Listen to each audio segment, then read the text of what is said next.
Pour bien s'entendre, il faut bien s'écouter. Rendez-vous sur M, la petite radio du Grand Maghreb. Cette semaine a été marquée par un événement de poids. C'est le général de corps d'armée, Ahmed Gaïd Salah, vice-ministre de la Défense, chef d'état-major de l'armée, qui a éprouvé le besoin de soutenir le secrétaire général du FLN en lui envoyant une lettre de félicitations. Est-ce qu'on peut dire que Gaïd Salah a mis les pieds dans le plat, Saïd Jafar? En tout cas, il a détruit un décor patiemment mis en place depuis 89. Parce que le décor, c'est l'armée s'est formellement retirée de la politique en 89. Même si, après 90, elle y est revenue donc encore plus forte qu'avant 89. Mais formellement, elle est sortie en 89 du FLN. On n'avait plus l'aéropage d'officiers qui tenaient le tiers du comité central. Mais là, il y revient de manière franche. Il balaie tout ce décor et il rappelle que l'armée est au pouvoir. Et ça, Qadi, est-ce que Gaïd Salah a fauté ou est-ce que c'est dans la continuité? Gaïd Salah a fait différent. Gaïd Salah a fait différent. Il y a un continuum. Il y a un continuum dans cette relation de l'ANP avec la politique. Évidemment, l'ANP choisissait nos responsables et gérait le personnel politique qui domine l'Algérie depuis au moins le 19 juin 1965. Et ça se faisait depuis 89, ça vient de le rappeler, ça se faisait selon un mode opératoire qui préservait les formes. Aujourd'hui, avec la sortie de Gaïd Salah, on ne fait plus attention aux formes. Je dirais ensuite, un peu plus tard, rapidement, en quoi il y a une vraie rupture qui est plus qu'une rupture formelle. Parce que derrière, il y a quelque chose de fondamentalement différent. Abed Chalef, il y a quelques jours, on vous a vu dans un journal télévisé très suivi en Algérie. On peut le dire lequel? Moi, j'ai raté l'épisode. Oui, dans le 19h Info sur Sholok News. Et vous aviez demandé la démission de Gaïd Salah de son poste de chef d'état-major. Pourquoi cette précision de chef d'état-major et il peut garder ses autres fonctions? Je n'ai pas demandé sa démission. Je dis qu'il devrait démissionner. Tu nous fais une boudjidra, là. C'est différent. Non, j'ai dit que Gaïd Salah a le droit de soutenir le chef d'un parti ou une faction dans un parti. S'il le fait en tant que ministre, s'il le fait en tant que citoyen, en tant que militant, c'est son droit. Le chef d'état-major de l'armée, c'est le chef opérationnel, c'est une espèce de directeur technique de l'armée. Il n'a pas le droit de s'exprimer dans des rivalités politiques au sein d'un parti ou entre des partis. Et donc, il a transgressé cette règle, il devrait en tirer les conséquences. Ce que je note aussi, c'est que avec ce qu'a dit Gaïd Salah, on ne met plus les formes et ça reflète un petit peu la régression politique qu'il y a eu dans le pays. En 89, les généraux à l'époque qui commandaient l'armée ont été reçus par le président Chadli Bejdid, à qui ils ont remis formellement leur démission du comité central. C'était de la représentation, mais c'était bien. Le formalisme est bon dans certaines situations. Ce qui me donne l'impression que l'avancée vers l'état de droit que nous avons vécu dans les années 80, on a appris à débattre, à construire l'état de droit, la séparation des pouvoirs, etc. Là, on est en train de refaire le chemin inverse dans toutes les confusions. Et dans ce qu'a dit Gaïd Salah, l'attitude de Gaïd Salah, l'attitude de Ali Haddad qui réunit des ambassadeurs, des ministres, on ne sait pas ce qu'il fait. Toutes ces confusions relèvent de la même logique de déliquescence des institutions de l'État, en fait. On ne sait plus faire. Cela m'amène à poser une autre question. Selon Abdelaziz Rahabi que j'ai reçu hier, Ahmed Gaïd Salah n'aurait jamais envoyé cette lettre si ce n'est pas le président de la République qui le lui a demandé. Alors, est-ce que vous pensez que le président de la République est derrière cette missive, une forme de soutien de l'armée au nouveau patron du FLN, ou est-ce que le général de corps d'armée l'a fait de son propre chef? Et est-ce qu'un chef de l'armée a le droit de féliciter un secrétaire général? C'est pas important qu'il le fasse sur demande ou pas. C'est pas important. Il l'a fait. On va retenir ça. Je pense que c'est une différence importante quand même de savoir. Bon, désolé de me citer. La semaine dernière, on avait évoqué le comité central du FLN, le congrès du FLN et la nouvelle composition du comité central. Et j'avais divergé avec Abed sur l'acteur qui a construit ce comité central. Enfin, Abed avait dit c'est le DRS. Moi, il avait dit, il a repris la boutade de quelqu'un sur le sujet. Moi, j'ai rappelé qu'il y avait une influence directe de Gaël Salah, j'avais cité, à travers son beau-parent Tiaïba, qui est le trésorier de facto du FLN, qui a permis au FLN de tenir son congrès à la coupole et donc qui a déboursé le chéquier ouvert. Et il y a plus d'un tiers du comité central qui est directement... voilà, je risque de me fâcher avec des chefs d'entreprise qu'il est prévu de recevoir à Radio M dans les semaines qui viennent, mais il y a de nouveaux entrants dans le comité central du FLN, dans le secteur de la téléphonie. C'est Gaël Salah, directement, qui est responsable des ministres. On sait très bien que c'est l'influence de Gaël Salah qui vont aller au comité central. Donc, en fait, il s'est auto-félicité. Il a fait une construction, et surtout, alors, que ce soit Saïd Bouteflika qui lui a demandé, enfin Bouteflika, président Bouteflika, sûrement pas, ça paraît presque secondaire. Ce qui est sûr, c'est que lui a intervenu comme acteur dans la constitution de ce comité central. La question après, c'est de savoir où est-ce que ça mène, à quelle stratégie ça obéit, succession, voilà. C'est l'autre débat. Mais Gaël Salah est un père putatif de ce comité central. Donc, qu'il le félicite, qu'il félicite le président du FLN, ça tombe de source, à la limite. Bah, moi, je trouve que le débat est mal parti. C'est-à-dire, les forces la classe politique a eu raison de s'indigner, de critiquer, etc. Mais elle n'aurait pas dû s'arrêter là.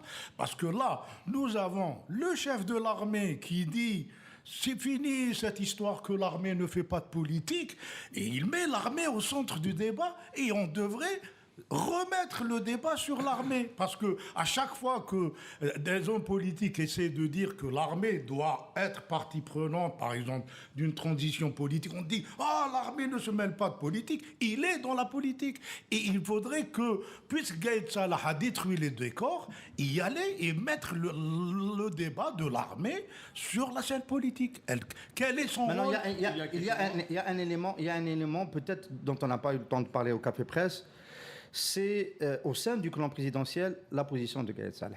Au sein du clan présidentiel. Il y a plusieurs niveaux d'analyse et de lecture de ce qui arrive. Il y a le clan présidentiel, globalement, qui essaie de se repositionner, de se redonner une cohérence en tenant un parti comme la FLN qui est supposé compter dans les prochaines échéances, notamment pour la succession. Et puis à l'intérieur du clan, on va dire entre la tête politique, entre guillemets, Saïd Bouteflika, la tête militaire, Gaël Salah, et la tête d'affaires, Ali Haddad, il y a des luttes d'influence qui font qu'à un moment donné, quelqu'un peut faire plus que d'autres. Alors, en un mot, Gaël Salah a joué un rôle essentiel dans la succession, dans le maintien de Bouteflika, dans le 4e mandat, et des échos que, personnellement, j'ai eu après l'élection, dans les 6 premiers mois du 4e mandat. Saïd Bouteflika, le clan présidentiel, était embarrassé par le nouveau poids de Gaël Salah. Et donc, essayer de redimensionner sa surface d'influence. Donc, Gaël Salah, dans l'armée, d'où le fait que le général Tofir ne soit pas parti. Le général Tofir est resté comme un pendant à l'influence grandissante de Gaël Salah. Et on peut supposer que Gaël Salah, se sentant quand même quelque part dans une concurrence avec les autres factions du clan présidentiel, et décidé d'étendre aussi son influence sur le terrain des autres, c'est-à-dire au FLN, dans le terrain politique, dans le terrain des affaires, etc. Mais il faut préciser aussi qu'il y a quelques mois, lorsque l'ISCO, la CNLTD, avait demandé des élections anticipées, Gaël Salah avait répondu en disant que l'armée n'allait pas s'immiscer dans le débat politique. Il a changé d'avis entre-temps ? Il a changé d'avis ? Non, en fait, il faudrait voir ce que signifie cette lettre de Gaël Salah selon 2 logiques différentes. Il y a la logique des événements qui sont là, ce qui est en train de se passer dans le pays. On a un congrès du FLN apaisé, livré à Saadani. En réalité, le statut du FLN, le nouveau statut Saadani, donne au président du FLN tout le pouvoir. Comme le président de Bouteflika, disons, est absent, c'est en fait Saïd Bouteflika qui hérite du FLN. À côté de ça, nous avons M. Ahmed Ouyahia qui reprend le RND. Or, d'où vient M. Ouihia sur les 15 derniers mois. Il travaillait dans une proximité immédiate avec Saïd Bouteflika. Il était directeur de cabinet du président. Le président étant absent, on va garder cette formule, donc son interlocuteur, il était directeur de cabinet de Saïd Bouteflika. Et donc Saïd Bouteflika a aujourd'hui les deux plus grands partis du pays. On peut lui ajouter TH et le MPA, comme Ouihia lui-même en a parlé. Donc ça donne une configuration précise. Et la lettre de Gaïd Salah est venue confirmer Moubaraka. Elle a béni l'armée bénit ce nouveau dispositif. Ça semble assez cohérent et assez bien mis en place. Donc, qu'est-ce que ça peut signifier? Pourquoi faire? C'est une autre question. Alors, cela nous amène donc toujours dans le domaine de la politique à parler d'un autre parti. Maintenant, c'est le RND qui a un nouveau patron depuis hier. C'est le grand retour d'Ahmed Ouihia. Est-ce qu'on peut dire que c'est un vent de changement qui va souffler sur le Rassemblement national démocratique ou pas? C'est un vent aussi fort que ce qu'on ressent là. Celui qui est en train de souffler sur les membres du CPP sont très réactifs. Hein. C'est des seniors, mais ils réagissent très très vite. Merci pour senior. Là, en fait, je pense que la boîte à idées du système, enfin, ça fait longtemps qu'on le répète ici au Café Presse, elle est un peu usée, elle est désuète, mais on ne pouvait pas imaginer qu'elle continue de nous reproposer les mêmes configurations qu'auparavant. C'est-à-dire qu'aujourd'hui, la lecture, parce que je réponds quand même à ta question, Khaled, pour essayer un peu dans la réactivité, la lecture de ce qui est en train de se faire, c'est qu'il y avait un mode de non-gestion qui a été possible, en gros, pendant les 7-8 années de pétrole très très cher. Il y avait un mode de non-gestion. C'est-à-dire qu'on pouvait tout faire sans avoir à dire, à discourir, à mettre du contenu politique. Voilà, ça tournait de l'ANSEJ, il y avait la réconciliation nationale, il y a de l'argent, voilà. Ça tournait avec le dinar qu'on distribuait.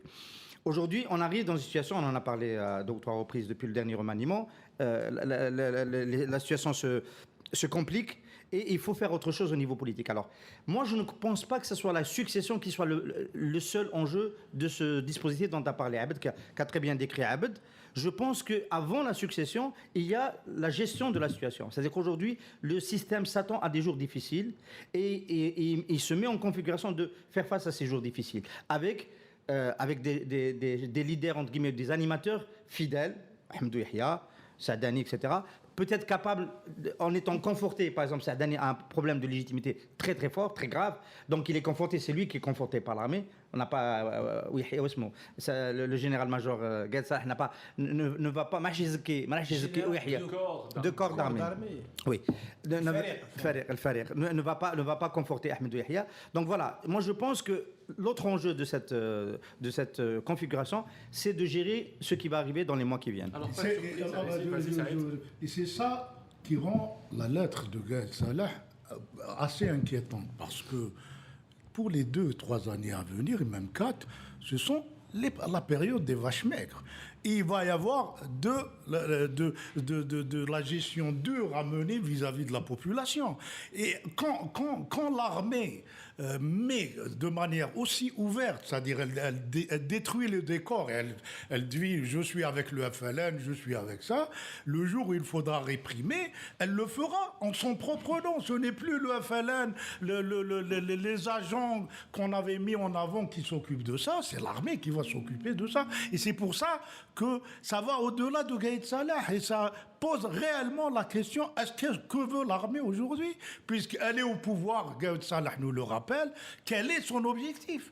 C'est la vraie question. Quel est son objectif dans un contexte de raréfaction de l'argent, Alors, ce matin, malheureusement, il y a notre spécialiste de l'ANP qui nous avait rejoint la dernière fois pour parler des contrats de l'ANP, Akram Khrif de Secret Défense, qui n'a pas pu nous rejoindre. Moi, j'aurais voulu qu'on échange avec notre confrère, notre collègue, sur ce qui s'est dit dans l'armée, parce qu'on a parlé ces dernières semaines, après le remaniement gouvernemental, on a parlé d'un remaniement à la tête des chefs de région et à la tête des corps d'armes, ce qui est très important au sein de l'ANP, un remaniement qui, de toute façon, n'aurait pas conforté Gaïd Salah. Pour quelle raison il n'aurait pas conforté? Parce que l'actuel dispositif au sein des régions et au sein des corps d'âme est celui qui convient le mieux à Gaël Salah. Qu'il aurait changé pour des gens plus proches. On parle d'un changement imminent à la tête de la gendarmerie nationale.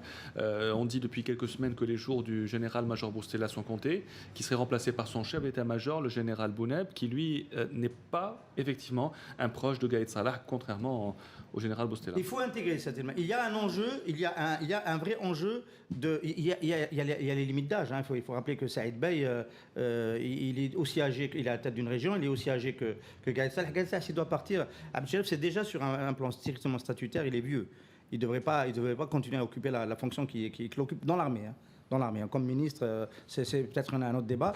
Mais il y a cet enjeu-là dont on n'arrive pas encore à identifier un petit peu les fils conducteurs, etc.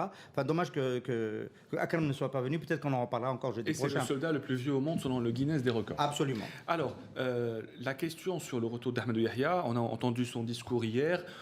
Pas de grands changements, à part le soutien total au président et au programme du président. Par contre, il a appelé à la formation d'une nouvelle, entre guillemets, alliance présidentielle entre le parti TEJ, le MPA et le FLN. Est-ce qu'on assiste...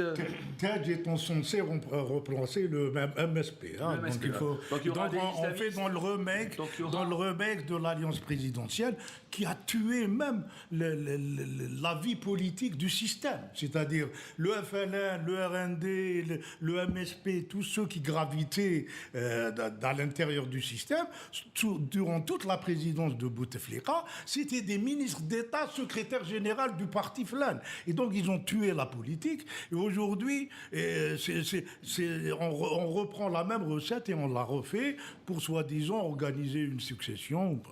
C'est absurde. Ce qu'on note aussi dans cette histoire d'alliance, c'est que les responsables politiques du pays fonctionnent selon le même logiciel. Il y a eu cette histoire d'alliance présidentielle. Bon, ils sont incapables d'inventer quelque chose de nouveau. Ce qu'on note aussi, c'est que quelqu'un comme Ammar Ben Younes n'a pas trouvé de solution autre que de ressortir du Bel'id Abdeslam à l'envers même. C'est même pas du bon Bel'id Abdeslam. Donc, une espèce d'incapacité totale de regarder vers l'avenir. On regarde vers le passé. On essaye de reconduire des expériences qui ont... Même si elles ont pu réussir, elles sont dépassées dans le temps. Ça y est, Windows 95, c'est fini, hein, c'est fini, classe. Non, sans compter que l'alliance présidentielle, elle avait une sorte de moteur politique et idéologique. C'est-à-dire que on restait un peu sur l'héritage de Cheikh Nahnah dans le cadre du MSP. Il faut sauver la nation, il faut que le courant islamiste modéré apporte sa pierre à la reconstruction du pays. Et il y a eu un armement politique qui faisait que MSP était dans la coalition présidentielle pour dire voilà, on sort d'une guerre civile, on va éviter au pays de... Aujourd'hui, qu'est-ce qui reste de cet armement, en tous les cas pour l'aile modérée, l'islamisme modéré, pour OIHS et l'administration, c'est chargé de mission. Il reste pas grand-chose. Par contre, il reste les casseroles et les divisions. Aujourd'hui, le MPA est plus attaqué par ce qui ressemble à TEJ, des islamistes qui sont restés dans l'appareil de l'État, qui sont au Parlement, etc., au ministère du Commerce. Il est plus attaqué, il est plus gêné dans ses tentatives de réforme. Par cela, il y a eu encore une prise de parole à l'Assemblée nationale qu'il a attaqué directement, que par une opposition qui est en dehors du régime. Donc la cohésion, en fait ce que je veux dire, c'est qu'il y a une guerre ouverte dans le clan présidentiel qui fait qu'aujourd'hui les fractures sont peut-être plus importantes à l'intérieur de ce clan qu'entre ce clan et l'opposition de club de Zeralda. Pourtant, M. Roul et Ammar Ben Younes ont fait campagne ensemble pendant les élections présidentielles. Comme les pires ennemis du monde, qui sont obligés de faire des choses ensemble. C'est un peu rassurant dans la mesure où ce qui apparaissait un peu comme l'islamisme politique a perdu son sens. C'est de l'opportunisme, c'est de la volonté d'aller au pouvoir, d'accéder au pouvoir. Comme les autres, ça ne repose sur rien. Et à Margol, c'est une caricature parfaite de tout ça. Par contre, il ne représente pas tout l'islamisme politique. Oui, mais Boujar Rastani, il a été ministre plus longtemps que... Non, ça y est. Bougara. Et hier, celui qui a un peu présidé la cérémonie de réintronisation de Ouyahia à la tête du RND, c'est Gholam Allah. ministre des Affaires religieuses pendant 15 ans. Et qui est membre du Conseil national du RN. Voilà, donc ces hommes de religion qui se présentent comme des chouyours, etc., ça y est, On remarque aussi que dans ce sont Conseil de national... vulgaires coureurs vers le pouvoir, point barre. On ne peut plus en parler de cette manière. On remarque aussi que dans ce Conseil national, il y a le ministre de la Culture, Azdel Mihroubi, il y a aussi Mohamed Chef Abbas, donc, qui est venu spécialement de Lyon, apparemment, pour assister à cette conférence. Si il y a une alliance... Que ces symboles tombent. Oui. Mohamed Chef Abbas, Moudjahid, ministre des Moudjahidines, non, il est au RND, trafiquant d'élections. Azdel Mihroubi, homme de culture, Zama, écrivain, il est au RND, il est dirigeant du RND. C'est une marque de honte d'être au RND aujourd'hui. C'est un parti comme les autres, non? Non, c'est le parti qui a été à l'origine du plus grand trafic électoral de l'histoire de l'Algérie indépendante. Est-ce que le RND a changé? Voilà. La question, est-ce qu'il est devenu un parti comme les autres, malgré cette page noire de 97 et de ces élections? Il faudrait qu'il fusionne avec le PT de l'USAC pour cela. S'il y a une alliance aujourd'hui qui est formée entre ces partis, est-ce qu'on peut songer à un changement de gouvernement? On vient d'en faire un, je te signale. Oui, mais si l'alliance naît dans les quelques mois qui viennent, est-ce que ça induirait un changement de gouvernement selon vous? On n'est pas dans une situation normale. L'alliance gouvernementale ou la présidentielle est déconnectée de ce qu'il y a. J'aimerais quand même. Sellel, il n'était nulle part. Abdelmalek Sellel n'était nulle part. On vient de découvrir qu'il est au FLN, mais il n'était nulle part. Pourtant, il était chef du gouvernement. Donc, il y a une déconnexion entre exécutif et vie politique. Et tu fais bien de dire ça, parce que lorsqu'on a vu hier les images, eh bien, on a découvert des têtes.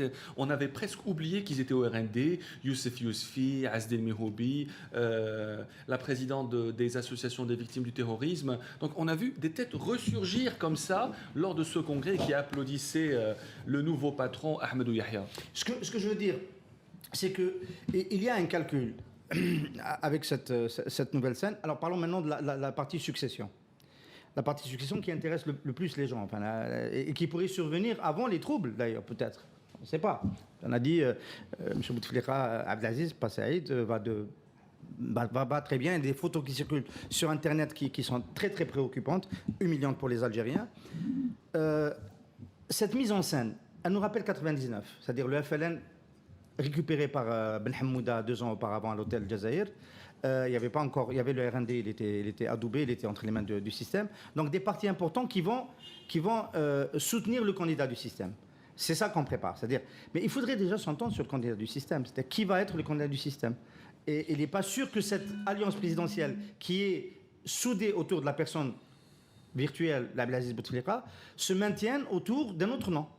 Ouais. Voilà, il n'est pas du tout sûr que ce dispositif puisse fonctionner de manière cohérente autour d'une autre chose. Il ne faut jamais perdre de vue que dans une configuration où il n'y a pas d'unité, où l'armée par exemple soutient notre candidat, on n'a pas suffisamment dit cela. En 2004, le chef d'état-major s'appelait Mohamed Lamari et il ne soutenait pas le deuxième mandat de Bouteflika. Il était plutôt, disait-on à l'époque, pour... Et Bouteflika est pourtant passé. Et pour Bouteflika. Disait-on. Et le FLN était entre les mains de M. Ali Benflis. Ça n'a pas empêché M. Bouteflika d'être réélu. Donc, et d'être réélu normalement. Hein. Enfin, il y a peut-être un peu de trafic, mais il était premier. Donc, c'est un dispositif. On pense que ce dispositif permet, c'est une machine à regagner des élections, mais dans un contexte politique incertain, on ne sait pas sur quoi ça va déboucher. Non, ce qui s'est passé aujourd'hui, ce qui s'est passé ces quelques années, à mon avis, il y a quand même un changement. Il n'est pas fondamental, mais il est très important à l'intérieur du système. Depuis, on va dire, janvier 92, jusqu'à il y a une dizaine d'années, le pouvoir avait une espèce de matrice qui était représentée par Toufik Mediane. Le pouvoir s'exprimait par le biais des uns et des autres. Khaled Nazar, Touati, beaucoup de gens pouvaient s'exprimer au nom du pouvoir. Mais on sentait qu'il y avait une main, qu'il y avait une logique, une cohérence qui était là, visible. On va à la guerre, ensuite on va à la réconciliation. Et le président Bouteflika, pour accéder au pouvoir, a enfourché cette logique-là. durant les dernières années, on a ce sentiment que Toufiq Mdine a perdu du terrain et il n'est pas remplacé. Je n'arrive pas à croire qu'il est remplacé par Saïd Bouteflika ou Abdelaziz Bouteflika diminué. Par contre, il y a une espèce de dilution. Il n'a plus la même mise sur tout. Ce que je peux imaginer, c'est qu'au moment de la succession, l'armée va se refermer sur elle-même. Moi, je retiens cette image. Elle va faire son Tigentourin. Son Tigentourin. Quand il y a eu Tigentourin, qu'est-ce qui s'est passé? On a fermé la maison. On a réglé le problème. Là. À la dure, on a réglé les problèmes. Ensuite, on s'est rappelé qu'il y avait des étrangers à qui on doit parler, etc. Quand le moment de la succession viendra, à mon avis, ça va se passer de cette manière. On va se rendre compte que les Haddad pèsent exactement 7 dinars, que Saïdani, tous les civils n'auront aucun poids dans la succession. Et donc, en dernière instance, à nouveau, c'est l'armée qui décidera seule de la succession. Moi, j'ai peu de doutes sur ça. Si ça a changé, ça veut dire que il y a des choses qui nous laissent entendre que ça a changé. À mon avis, le fait que l'armée est assise sur 60 milliards de dollars que fournit Sonatrach lui donne encore ce poids central dans la grande décision. Alors, le président français François Hollande arrive ce lundi à Alger, visite de travail, elle va durer moins de 6 heures apparemment. C'est la première fois qu'un président français effectue 2 visites officielles en Algérie pendant un seul mandat. Les mauvaises langues diront parce qu'il est sûr de ne pas être réélu. Ihsan Qadi, selon vous, pourquoi est-ce que François Hollande revient à Alger à cette période? À mon avis, la bonne question, c'est pourquoi le président de la République française, celui-là ou un autre, ne vient pas 5, 6, 7 fois pendant son mandat en Algérie, et inversement. Voilà, la relation Paris-Alger devrait être d'un tout autre niveau. Elle devrait être proche du niveau de la relation entre Paris et Berlin. Les Français l'ont toujours exprimé, les Algériens l'ont toujours exprimé, ça ne s'est jamais concrétisé réellement. Il y a tellement d'intérêts qui relient les deux rives, les deux pays. Le contenu de ces intérêts a changé. La France est un grand pays en difficulté aujourd'hui sur le plan économique, qui a besoin de relais de croissance, qui a besoin de trouver ailleurs ce qu'il a perdu, la sève et le dynamisme économique qu'il a perdu chez lui. L'Algérie est un pays qui a besoin de ce que propose la France, la force de frappe des entreprises françaises. Les deux chefs d'État devraient se voir beaucoup plus souvent. Ça n'a pas été possible. Ça n'a jamais été possible jusqu'à aujourd'hui. Mais moi, je me réjouis du fait qu'il y ait une deuxième visite. C'est dans l'ordre des choses et il devrait y en avoir beaucoup plus. Moi, ça me peine profondément, cette visite. Ça c'est le contexte bouteflérien. Voilà, c'est douloureux, c'est pénible. Et je pense que la relation sera forte, comme tu le dis, le jour où l'Algérie aura un président très légitime, très fort. Parce qu'aujourd'hui, c'est honteux d'avoir des relations avec la France. N'importe qui peut jeter de la suspicion. N'importe qui peut sortir un dossier. Les appartements de Saïdani, de la fille de Silnel, le président qui se fait soigner en France, c'est trop bas. Ça ne permet pas d'avoir des relations normalisées. Et l'horreur dans cette visite, c'est que ça apparaisse comme une espèce de visite de compassion. On va rendre visite à un copain malade. C'est une visite de compassion. C'est ça qui est gênant. Il faut rappeler ce qu'a dit le Premier ministre Ahmed Sellel quand il est parti à Paris l'année dernière, et ça avait provoqué un scandale. D'ailleurs, sa visite à Londres avait été écourtée. Il avait dit oui, le président Hollande va venir s'enquérir lui-même de l'état de santé du président Bouteflika. Apparemment, on se dirige vers ça, vers une visite de compassion, Saïd Jafar. Ah voilà, ça fait quand même des mois qu'on a des visites de présidents pour la forme, juste pour dire que le président fonctionne. La présidence fonctionne juste pour les images très courtes, pénibles d'ailleurs à voir, qu'on nous montre. On va avoir ça, on est contraint de subir tout ça. Moi, je serais content que la visite soit annulée pour des trucs psychologiques simples, humains, de sentiments. Je serais content que cette visite soit annulée, qu'on connais pas cette corvée de regarder ces Mais images. je parle d'annulation. En quoi cette visite te gêne? Ça fait des mois qu'on voit le président recevoir des présidents africains et c'est les mêmes images. Pourquoi ce serait gênant lorsque c'est le président français? C'est pas parce que c'est la même douleur qui se répète qu'on s'habitue à la douleur. C'est la même douleur, ça va s'ajouter à la douleur. Oui, mais on a Voilà. déjà reçu des présidents. Le président de la Guinée équatoriale était Oui, là, mais le président peux roi pas du Lesotho. l'accepter, je peux pas m'habituer à ça. Je ne peux Voilà. pas. Oui, mais tu n'as pas demandé. Mais tu n'as pas demandé. Je l'ai demandé il y a. C'est Tu ce n'as pas que ce demandé. côté pénible Pardon. va être amplifié Oui. par le fait que ce sont les médias français qui vont accompagner Hollande, qui vont encore une fois parler des choses La désagréables pour différence nous. est là. La Voilà, différence est là. donc voilà, il faut le dire. À savoir Beaucoup si les d'Algériens ont de la peine. Ça m'étonnerait. ont de la peine à voir le président. Ça de la m'étonnerait que les République médias recevoir sur la des- Mamara Voilà. Sache. Le ministre des Affaires étrangères, beaucoup de gens nous reprochent de ne Voilà, pas il faut citer. que M. Lamamra sache que ces visites provoquent une peine énorme chez beaucoup d'Algériens qui ont envie que leur pays soit visible Je pense que c'est pas forme, M. Lamamra qui décide. sous une forme plus digne, plus fière, moins avilissante. Point. Enfin, dit que oui. Enfin, si on dépasse effectivement ce que j'ai appelé le contexte bouteflיקien, on peut introduire des ingrédients liés à la conjoncture. Monsieur François Hollande est au début d'un nouveau cycle. Il est au début d'une conquête de sa base électorale, de l'idée qu'il peut être le représentant de la gauche aux prochaines élections présidentielles en France. Une idée qui n'était pas à l'ordre du jour il y a encore 6 mois et qui a peut-être été réhabilitée par l'attentat de Charlie Hebdo. Et M. Hollande se souvient qu'il a démarré sa campagne de conquête de la première fois, de 2012, à l'automne 2011, je crois, en venant à Alger rencontrer des acteurs de la vie politique algérienne. Il y avait une très belle photo avec l'ancien président Ahmed Ben Bella, qui avait beaucoup circulé sur les réseaux. Il était passé dans des rédactions algéroises, notamment le Watan. Et aujourd'hui, il veut continuer à apparaître comme étant l'ami de l'Algérie.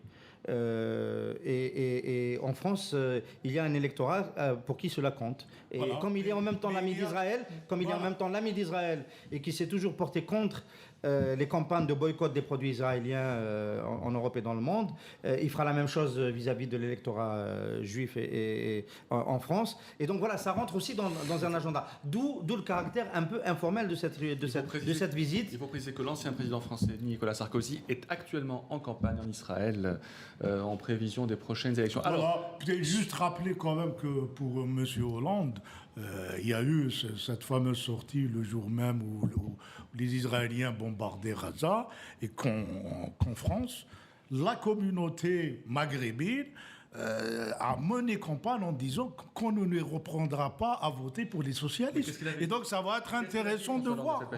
Il avait dit quoi? Tu n'as pas précisé.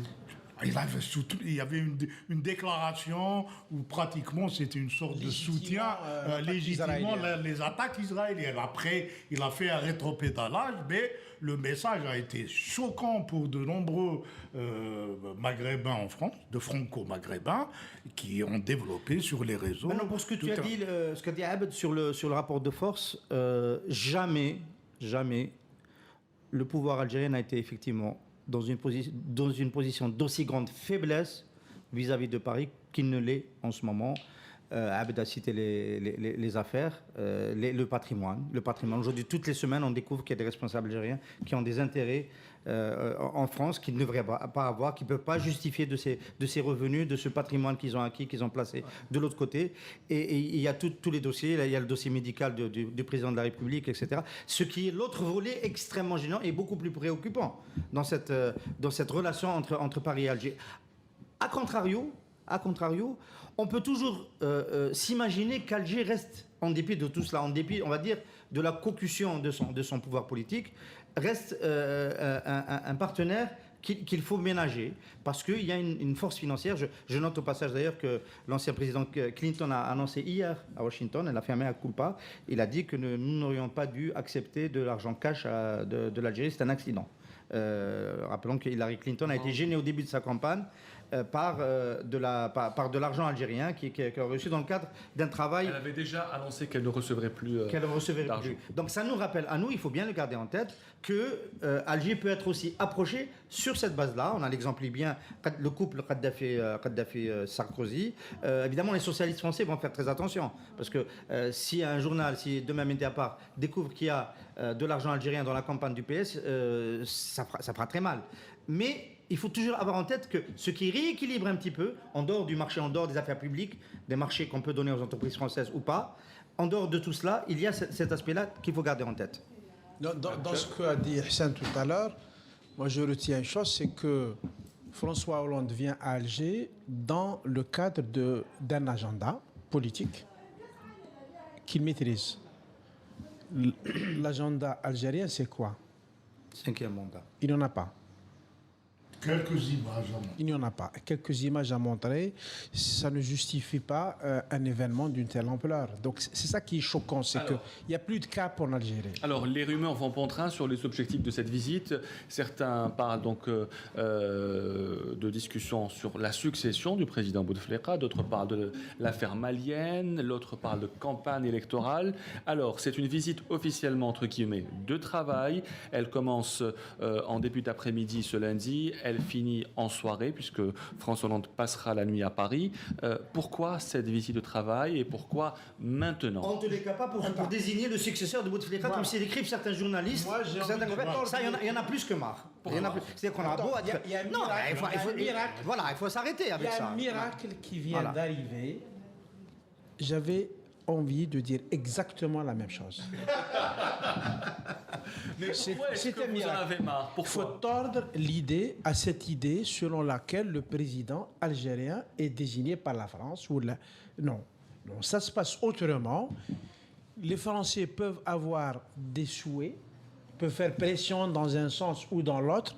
Je ne sais pas comment ils agissent. Enfin, il y a différentes manières de montrer peut-être des préférences, mais le président algérien est désigné par des Algériens et c'est à eux d'assumer la responsabilité de ce choix. Il est désigné par des Algériens, des électeurs? Non, Ça, c'est le conclave. D'accord. Donc il faut préciser quelle nature d'Algérien. On le sait. Alors, on en a parlé. Formellement, c'est toujours des électeurs, mais réellement, c'est le conclave.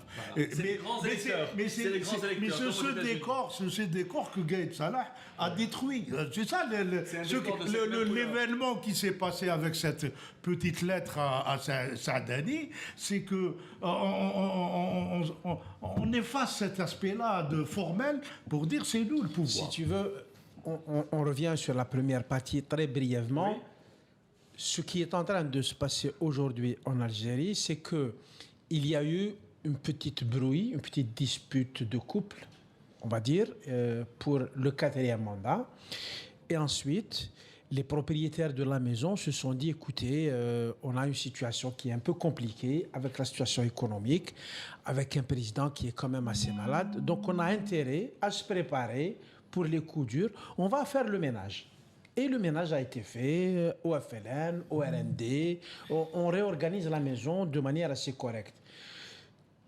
Hollande vient dans cette conjoncture. Il peut avoir un avis sur ce qui se passe, il peut émettre un point de vue ou un souhait, mais non. Alors, absolument.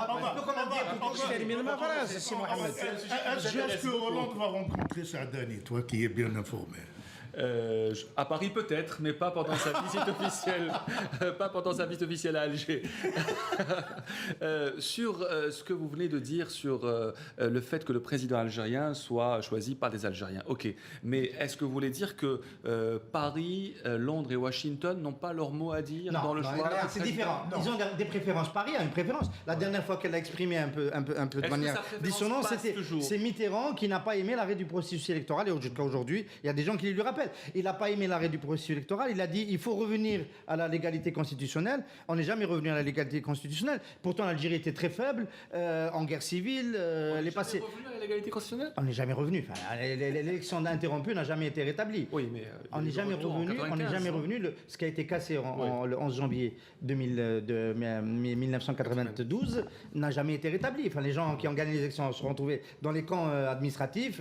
Vous connaissez l'histoire. Le problème, ce qu'a demandé Paris ne s'est pas produit. ils avaient dit aussi que s'ils gagnaient, il n'y aurait plus eu d'élection, je pense. Non, c'est un autre sujet. C'est un autre sujet. Bien. C'est un autre Bien. sujet, Ce que je veux dire, c'est que l'influence de la France peut avoir des. Par exemple, les années Bouteflika, bon, j'ai dit la France ne choisit pas le président algérien, mais dans les années Bouteflika, la France s'est adaptée. Elle a préféré quand même Bouteflika, que ce soit la droite ou la gauche, avec l'idée que l'Algérie est un pays compliqué. Il faut que ce soit un président qui est le bagou de Abdelaziz Bouteflika, qui en même temps n'est pas dans une relation d'opposition avec la France. Bien au contraire. On peut dire que M. Bouteflika a été plutôt francophile pendant ces années-là. Et donc, il n'a jamais rien refusé à la France. Oui, il était plutôt francophile, mais pas dans le bon sens du terme. C'est-à-dire au sens où...